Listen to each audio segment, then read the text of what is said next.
తీసుకోవాలా, ఏం చేయాలి? నమస్కారం అండి సార్, గుడ్ ఈవినింగ్. సార్ జెర్సన్ గారు, ఏంటి పరిస్థితి?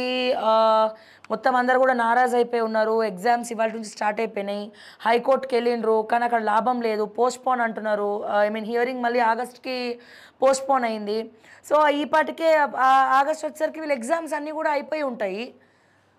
మరి ఇప్పుడు ఇంకా ఏం జరుగుతుంది? వీళ్ళు ఏం చేయాలి? ఏ డెసిషన్ తీసుకోవాలి? మళ్ళీ దీనికి తోడు రౌండ్ టేబుల్ కాన్ఫరెన్స్లు.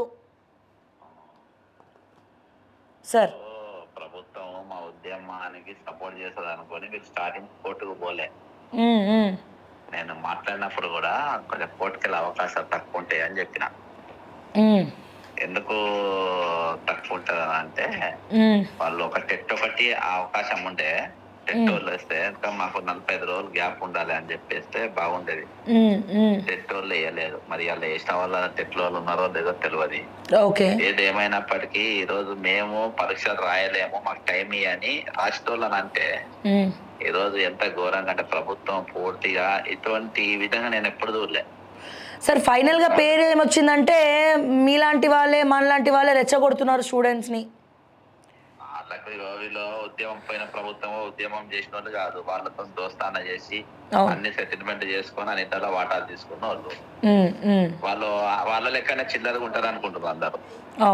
ఇప్పుడు నిన్నటిదాకా ప్రాణాలు తెగించి కొట్టిన ప్రభుత్వంతో మనం ఎందుకు ఫ్రెండ్షిప్ చేస్తారో ఏమన్నా నమ్ముతారా? వాళ్ళు రాయలేము, మా మద్దతు తెలుపమంటే మనం పోయినాము. వాళ్ళకి ఇష్టం లేకుండా మనం రమ్మంటే మనం పోగలుగుతాం మనం? అవునండి. కాబట్టి ఇది 100% వాళ్ళు వాళ్ళు వాళ్ళు తప్పిదం చేసింది. ఇలా చర్చలు కూడా ఇలా గ్రూప్ డిఎస్సి వాళ్ళతో చర్చలు జరపాలి. సరే, ఇవాళ గ్రూప్ వీళ్ళతోని చర్చలు అని పెట్టిండ్రు. ఆ చర్చలకు కూడా ఎవరు వచ్చింది? ఒక మంత్రులు రావాలి. ఒక ఎమ్మెల్సీని ఫస్ట్ టైం ఎంపీని ఎవరైనా పంపుతారా చర్చలకు?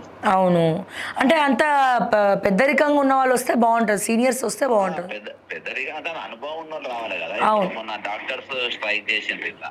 అవును, డాక్టర్స్ స్ట్రైక్ చేసినప్పుడు ఏది వాళ్ళ స్కాలర్షిప్స్ కోసం చేసినప్పుడు వాళ్ళు దామోదర నరసింహ గారు వెళ్ళి వాళ్ళతో చర్చలు జరిపి సఫలం చేసిండ్రు, క్లోజ్ చేసిండ్రు. ఏదో ఆ స్టేచర్ ఉన్న వాళ్ళు, ఆ లెవెల్ వాళ్ళు, కొంచెం అనుభవం ఉన్న వాళ్ళు 3-4 సార్లు ఎమ్మెల్యే చేసిన వాళ్ళు పోతే వాళ్ళని మాట్లాడగలిగి చేస్తారు. అవును, వీళ్ళను ఏ ఉద్దేశంతో పంపిన ప్రభుత్వం? వీళ్ళకున్న అనుభవం ఏంది? వీళ్ళు హార్డ్లీ ఎమ్మెల్సీ ఎంపీలు అయ్యి ఎంపీ అయినోడు ఇప్పుడు 40 రోజులు కూడా కాలేను. ఎంపీ ఒక 45 రోజులు 2 నెలలు కూడా కాలే. ఎమ్మెల్సీ అయ్యి 5-6 నెలలు కాలే. వీళ్ళు పోయి ఏం చర్చలు జరుపుతారు?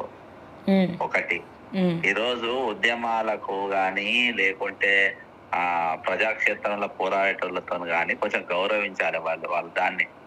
వాటిని ముఖ్యమంత్రి స్థాయి ఉన్నోడు ఈ రోజు వాటిని ఎగతాళి చేసుకుంటా ఈ రోజు వాటిపైన కామెడీ చేసుకుంటా ఒక లంపెన్ లెక్క బిహేవ్ చేస్తుండు చీఫ్ మినిస్టర్ లెక్క చేస్తలేడు.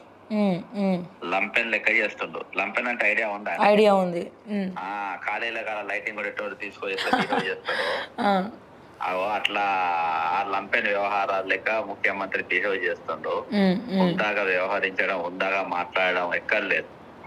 ఉద్యమాలు వాళ్ళ పేర్లు తీసుకొని వాళ్ళ కులాలను తీసుకొని మేము ఎవరైనా ఇప్పుడు డిసైడ్ చేసుకొని ఎవరు మేము కులాలు మా కులాలం కాబట్టి మాకు అన్యాయం చేసి మేము కులాల పరంగా మాట అందరి కోసం కొట్టాను. మరి ఏం మనిషి అంటారు నా కులాల పారిగా మాట్లాడడానికి? అట్లా అంటే నువ్వు ఎక్కడికి నువ్వు సరే నువ్వు రెడ్ల పేరు చెప్పుకొని రెడ్డ రాజ్యం ఇట్లా లేదు. రెడ్డ రాజ్యము ఎప్పుడు కూడా చెన్నారెడ్డి గారు, రాజశేఖర్ రెడ్డి గారు పెద్ద పెద్ద వాళ్ళు చేసిండ్రు ముఖ్యమంత్రులు. వాళ్ళు ఎప్పుడు కూడా గౌరవించిన వీళ్ళని. గౌరవించిన వాళ్ళు ఎవరన్నా అంటే చంద్రబాబు నాయుడు అసలు వాళ్ళు గౌరవించారు. ఇలా సరే ఆయన కూడా అక్కడ చేసిండు. ఈ రోజు నీ పాలన ఎట్లుందంటే చంద్రబాబుని గడిచిపోయినాక నారా రేవంత్ నాయుడు లెక్క చేస్తున్నావు. అనుముల రేవంత్ రెడ్డి లెక్క లేదు నీ కథ. అవును, అంటే సార్ ఇంతమంది అడుగుతుంటే కూడా ఇప్పుడు అట్లీస్ట్ వీళ్ళతో గ్రూప్ 2 వాళ్ళతో చర్చలైనా జరిపారు. డిఎస్సిని ఎందుకు అసలు కన్సిడర్ కూడా చేయట్లే? కావాలని చేస్తున్నారా? వాళ్ళ వినాశనం వాళ్ళే కోరుకుంటున్నారా? ఏంది వీళ్ళ ధైర్యం అనేది అర్థమవుతలేదు. ధైర్యం ఏం లేదు. ఇప్పుడు ఫస్ట్ వీళ్ళ ప్రజలతో సంబంధాలు లేవు. వీళ్ళు ఒక గుంపుని వేసుకొని సీఎం అనుకొని సీఎం అయినోడు. గుంపు మేస్త్రి అని ఆయనే చెప్పుకోడు, గుంపు మేస్త్రి లెక్కనే చేస్తున్నాడు. ఇలా ప్రభుత్వం తీసుకొచ్చి ఇట్లా పాత్ర నిరుద్యోగులు ఉన్నది, మనది ఉన్నది. వీళ్ళ పాత్ర ఏం లేదు కాబట్టి వీళ్ళకి తెలియదు. అవును, ఇప్పుడు చర్చ జరిపిన వాళ్ళు కూడా ఎప్పుడు ఏ రోజు మాట్లాడండి, ఎక్కడ కొట్లాయండి. అదే ఇలా గమ్మత్ ఏంటంటే మినిస్టర్ల ఇన్వాల్వ్మెంట్ లేకుండా చర్చ జరపడం అనేది చాలా భయంకరం. అసలు క్యాబినెట్ వాళ్ళు ఉండాలి కదా ఫస్ట్. క్యాబినెట్ మినిస్టర్స్ ఉండాలి.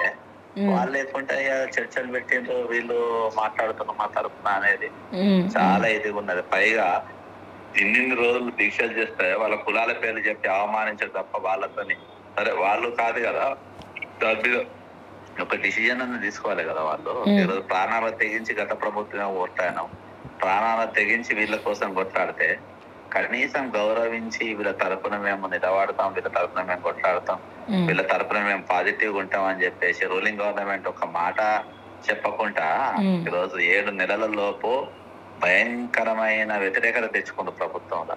అవును అవును, నాకు ఈయన క్యారెక్టర్ తెలిసే ఎలక్షన్స్ అయినా తెల్లారే ప్రెస్ మీట్ పెట్టినా. అవును, మీరు అక్కడ ప్రెస్ క్లబ్ లో పెట్టినారు కదా. సీఎం చేశారు, ఆయన పరువు పోతుంది అని చెప్పిన. ఒక చరిత్ర గల కాంగ్రెస్ పార్టీ ఇటువంటి నేర చరిత్ర ఉన్న వ్యక్తిని సీఎం చేసినదంటే ఇలా కాంగ్రెస్ పార్టీ ఎక్కడ ఉన్నది, ఏడ నిలబడ్డది, దాని వైభవం ఏమైపోయింది. నిజంగా చాలా సార్ ఒకటి ఇంత జరుగుతుంటే సార్ అంటే మీ ఎక్స్పీరియన్స్తో చెప్పండి, సీనియర్లు అందరూ కూడా ఎందుకు సైలెంట్ అయిపోయారు? బట్టి గారు కావచ్చు, శ్రీధరబాబు గారు కావచ్చు, దామోదర్ గారు కావచ్చు, చాలామంది ఉన్నారు.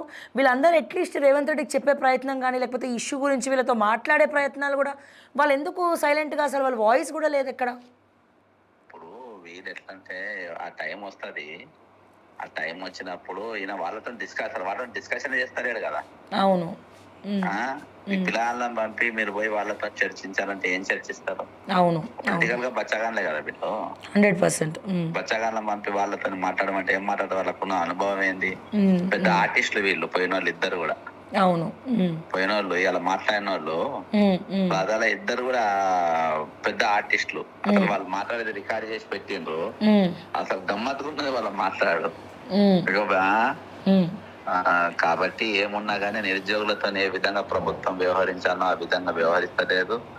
ఈ రోజు ప్రజలకు వ్యతిరేకంగా అయిపోయినారు, విద్యార్థులకు వ్యతిరేకంగా అయిపోయినారు. ఇలా ఏదో రైతు బంధు ఇస్తే ఏదో అనుకుంటారు కానీ అక్కడ ఏ పౌలెత్తు కూడా మైలేజ్ లేదు. అంటే కాదు సార్, ఇప్పుడు రైతు బంధు ఆపేసి ఒక పక్క రైతు రుణమాఫీ ఇవ్వడంలో అర్థం ఏంటి? సో ముఖ్యమంత్రి గారేమో రైతు రుణమాఫీ లైక్ ఏమంటారు, రేషన్ కార్డు ఉంటేనే ఇస్తామని ఒకసారి అంటాడు. ఎవరికి క్లారిటీ లేదు. ఒక పక్కనేమో పాలాభిషేకాలు చేయండి రైతులని ఆయనే అనౌన్స్ చేస్తాడు. ఒకసారేమో ఇంటికి ఒకరికే ఇస్తాము రుణమాఫీ అందరికీ చేయమని అంటారు. సో ఏది కరెక్ట్? అసలు గైడ్ లైన్స్ ఏంది, ఏం కరెక్ట్, ఏం చేద్దాం అనుకుంటున్నారు? బస్సు ఫ్రీ బస్ అని పెట్టింది, మహిళలకు గొర్రెలెక్కినట్టు ఎక్కుతాంట. ఓకే, కొత్త బస్సులు వేయలే, ఉన్న బస్సునే ఎదిగిపోయిందని. అవును, పైసలు కూడా ఉన్న పైసలనే అలా వాళ్ళకు వాడి వాళ్ళు వాడుకుంటట్టుగా అందులోనే ఆ పథకం క్లోజ్ చేసే ప్రయత్నం అని ఉన్నారు. ఇంకోటి, నేను ఇప్పటిదాకా టెలివిజన్ చూసినా ఎక్కడ కాంగ్రెస్ వాళ్ళు పాలతో కలుగుతుంది, ప్రజలు కలుగుతుంది ఎవరన్నా పాలతోని? క్షీరాభిషేకము కాంగ్రెస్ వాళ్ళతోని కడిగించుకున్నా కానీ రైతులు ఏదైనా అడిగింటారా? రైతులు ఎక్కడ లేదు సార్, ఎక్కడ లేదు. రైతులు ఏడ కూడా పార్టిసిపేట్, వాళ్ళకి ఇస్తున్నట్టు హ్యాపీ కూడా లేదంటా ఉన్నారు. ఎవరు నెగిటివ్ టాక్ వెళ్ళిపోయింది అలా గవర్నమెంట్. నెగిటివ్ టాక్ వెళ్ళింది వాస్తవమేనా? ఇప్పుడు మాకు వచ్చే కాల్స్ అన్ని కూడా పూర్తి స్థాయిలో అనవసరంగా ప్రభుత్వం తెచ్చుకున్నాము అనేది పూర్తి స్థాయికి వచ్చింది. కాబట్టి సార్ వీళ్ళు పబ్లిక్ ప్రతిది కూడా ఈ రోజు నిరుద్యోగులతో ఏ విధంగా వ్యవహరించారు, ఈ సబ్జెక్ట్ డైవర్ట్ చేయడానికి అని చెప్పి రైతు బంధు దుకాణం పెట్టిన రేపు అసెంబ్లీలో పొగిడించుకోవాలని. ఓకే, ఏం పొగిడించుకున్నా పావులెత్తు మైలేజ్ కూడా ఇవాళ రైతు రుణమాఫీతోని పావులెత్తు కూడా మైలేజ్ కాంగ్రెస్ పార్టీకి రాలే. అది నిరంతరం కొనసాగేటటువంటి ప్రక్రియ. ఈ రోజు పరిపాలన గానీ అడ్మినిస్ట్రేషన్ లో గానీ రేవంత్ రెడ్డి ఫెయిల్ అయిపోయిండు. సార్ ఇప్పుడు ఈ ప్రజావాణి కార్యక్రమం ఏదైతే ఒక టీవీ స్టార్ట్ చేసిందో దీంట్లో రకరకాల రెస్పాన్స్ వస్తుంది, కాల్ చేస్తున్నారు అందరూ. చాలామంది చెప్పేది 1-2 డైలాగులు, బయట నుంచి కూడా మాకు కాల్స్ వస్తూ ఉన్నాయి. తప్పు చేసినామా కాంగ్రెస్కి ఓట్లేసి? ఏ రకంగా చూసుకున్నా గత ప్రభుత్వమే బెటర్ ఉండే కదా, కేసీఆరే బెటర్ ఉండే కదా అంటున్నారు. సో మీ దృష్టికి ఏమైనా వస్తున్నాయి ఇట్లాంటి వార్తలు ఏమన్నా? కరెక్టే. వాళ్ళు అంటే ఇది రాలే అది ఉంది కాబట్టి అది అంటున్నారు, కానీ అది ఇంతకంటే భయంకరంగానే ఉండే. ఈ రోజు అదేం చక్కగా లేకుండే, ఆ చక్కగా ఉంటే వీళ్ళు ఎందుకు వచ్చింది? ఈ రోజు మొత్తం అప్లపాలు చేసి పెట్టి ఈ పరీక్షలన్నీ ఇవ్వాలి. ఇంకోటి ఇప్పుడు సరే ఆ ప్రభుత్వం క్వశ్చన్ పేపర్ లీక్ అయింది, మరి ప్రభుత్వం ఆ దొంగలను ఎందుకు పట్టుకోలే? అక్కడ BRS 210 పాలన కొనసాగుతుంది. చీఫ్ సెక్రటరీ ఆయన్నే ఉన్నాడు, అధికారులంతా వాళ్ళే ఉన్నారు. మనకి ఏదో తిట్టుకున్నట్టు కనబడుతుంది, కానీ కాంట్రాక్టర్ మేయా కృష్ణారెడ్డి ఆయన్నే ఉన్నాడు. అవును అవును. మీకు ఏం మారింది? అక్కడ ఆడున్న ఎమ్మెల్యేలు ఇక్కడికి వస్తుంటారు, మళ్ళీ ఇక్కడ ఉన్న ఎమ్మెల్యే పడిపోతారు, అందరు ఒకటే అంటారు. కాబట్టి తెలంగాణ 100% డౌటే లేదా? నీ చీఫ్ సెక్రటరీ మారిందా? ఆంధ్రాలో మీరు స్పోర్ట్స్ లేదా మొత్తం అక్కడ వాళ్ళే IAS అక్కడే ఉన్నారు, ఎక్కడేసిన గొంగలు అక్కడనే ఉంది. ఎవరు మారలే. విద్యాసాగర్ రెడ్డి మారిందా? శ్రీనిధిలా సందీప్ కుమార్ సుల్తాన్ పంచాయతీ తీసుకొచ్చిందో కూర్చోబెట్టింది. కాబట్టి అక్కడ ఎవరిది ఏం మారలేదు. ఎవరు ఇవాళ IPS కూడా ఏదైనా మాట్లాడే పరిస్థితి. మొన్న ఒక IPS లో ఆఫీసర్స్ మీటింగ్ లో వేదిక పైన సిటీ CP ఉంటాడు, మంచి ఆఫీసర్, చాలా మంచోడు. నేను ఆయన ఫ్యాన్. ఆయన అంటే వరంగల్ లో చేసిండు శ్రీనివాస్ రెడ్డి గారు. ఆయన పట్టుకొని అంటాడు, నేను ZPTC ఉన్నప్పుడు ఈయన దగ్గర పోయినా, ఇప్పుడు ఈయన వచ్చిన దగ్గర నిలబడుతున్నా టైప్ లో మాట్లాడుతున్నా బాగా. అంటే అదే ఒక రకమైనటువంటి అహంకారం ఇన్ఫ్లుయెన్స్ చేస్తుంది. నీ డిగ్నిటీ ఏంది, నువ్వేంది?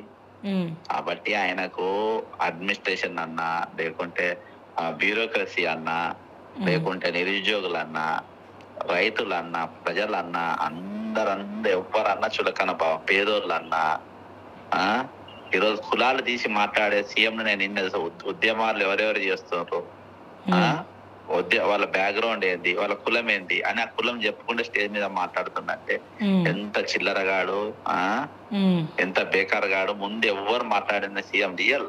నాకు కాంగ్రెస్ పార్టీ మీద పిటి అవుతుంది రియల్. నేను అన్నకెళ్ళి సస్పెండ్ అయినా సంతోషపడుతున్నాను, అందుకని ఎక్కడ కూడా అప్పీల్ కూడా చేసుకోలే.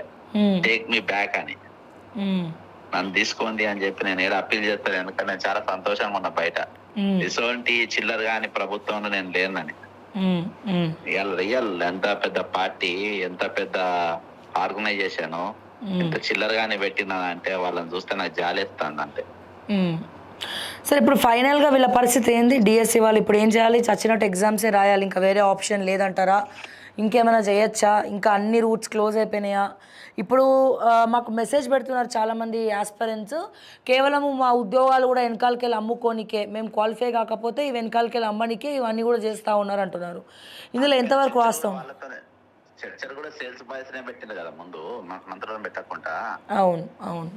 ఇప్పుడు ఏజెంట్ పెట్టి వాళ్ళిద్దరు కూడా రేవంత్ రెడ్డికి దగ్గర మనుషులతో చర్చలు, అవును, ప్రభుత్వంతో ఉన్న మనుషులతో నీ దగ్గర మనుషులతో పెట్టావా? కాబట్టి ఇవన్నీ కూడా అనుమానాలకు తావే ఇస్తుంది. అక్కడ ఒక ఇంటిగ్రిటీ లేనోడు, ఒక సిన్సియర్ గా లేనటువంటి ఆఫీసర్ ను TGPSC చైర్మన్ గా పెట్టిండ్రు. ఇందులో కూడా ఇప్పుడు కనీసం ప్రిపేర్ గా రివిజన్ చేసుకునే టైం లేకుండా ఈ రోజు పరీక్షలు పెడుతుండ్రు. నేను ఒకటే చెప్తున్నా, ఈ రోజు నిరుద్యోగులకు, రేపటి దినాన మీకు నౌకరు లేకుండా చేస్తున్నటువంటి ముఖ్యమంత్రికి బట్టి అయినా కానీ వీళ్ళకి నౌకరు లేకుండా చేయాలని అంటే, రేపు వచ్చే స్థానిక సంస్థ ఎన్నికలలో మీరందరూ ఏ పార్టీ తరఫున కాకుండా అందరు ఇండిపెండెంట్ గా పోటీ చేయండి. మేము వచ్చి ప్రచారం చేస్తాము, మీరు ఇండిపెండెంట్ గా నిలబడితే ఏ పార్టీ తరఫున పోయి నిలబడద్దు. ఈడు చెడ్డోడు అని వాడు మంచోడు కాదు, వాడు చెడ్డది. ఈ రోజు వ్యవస్థ అంతా అజ్ఞాతారు. ఇలా రాజకీయాలు యువకుల చేతిలో పోవాల్సిన అవసరం ఉన్నది. రాజకీయాలు నెక్స్ట్ వచ్చే వరకు వీళ్ళ చేతిలో రాజకీయాలు ఇప్పుడున్న యువకుల చేతిలో రాకుంటే మాత్రము చాలా భయంకరంగా ఉంటది. నెక్స్ట్ నా కమిట్మెంట్ కూడా, నేను యూత్ చేతులకు ఈ పరిపాలన వచ్చే విధంగా నేను వాళ్ళ కోసం నేను కష్టపడతా. కానీ ఈ 2 నెలల, ముఖ్యంగా ఈ 3 నెలల అనుభవంలో మాత్రము ఏ పార్టీ వచ్చినా వాళ్ళందరూ మేఘా కృష్ణారెడ్డి కింద పనిచేసేటోళ్ళే వస్తారు. ఆయన పేరు ఎవరు ఇయ్యారు కదా, ఏ పార్టీ ఇయ్యారు కదా, ఆయన నాయకత్వం నడుస్తారు. కాబట్టి యువకులు ఇయ్యాల ముందుకు రావాల్సిన అవసరం ఉంది. ఎందుకంటే ఆ బాధ, ఆ నొప్పి, ఆ ఆకలి, ఆ ఉద్యమ స్ఫూర్తి మీకు తెలుసు. కాబట్టి మీరు రాజకీయాలు రావాలి. ఖచ్చితంగా మీరు అందరూ ఖచ్చితంగా మీరు ఇండిపెండెంట్ గా పోటీ చేయాలి. ఏ బూర్జువా పార్టీల తరఫున పోటీ చేయొద్దు. మీరు ఇండిపెండెంట్ గా పోటీ చేయాలి. మేము వచ్చి మీ తరఫున ప్రచారం చేస్తాం, మీరు నిలబడి. అదొకటి రాజకీయ మార్పు, రాజకీయ పునరీకత. మళ్ళా ఇప్పుడు ఉన్న వాళ్ళకు నిరుద్యోగం, వాళ్ళకి ఇప్పుడు రాజకీయ నాయకుడు మొత్తం నిరుద్యోగం ఇచ్చి బొచ్చెలు ఇచ్చి పంపాలి ఇంటికి. ఆ అవసరం ఉంది. ఇక నెక్స్ట్ ఆల్టర్నేట్ అదే, ఏం లేదు. Okay sir, done sir. Thank you so much for calling.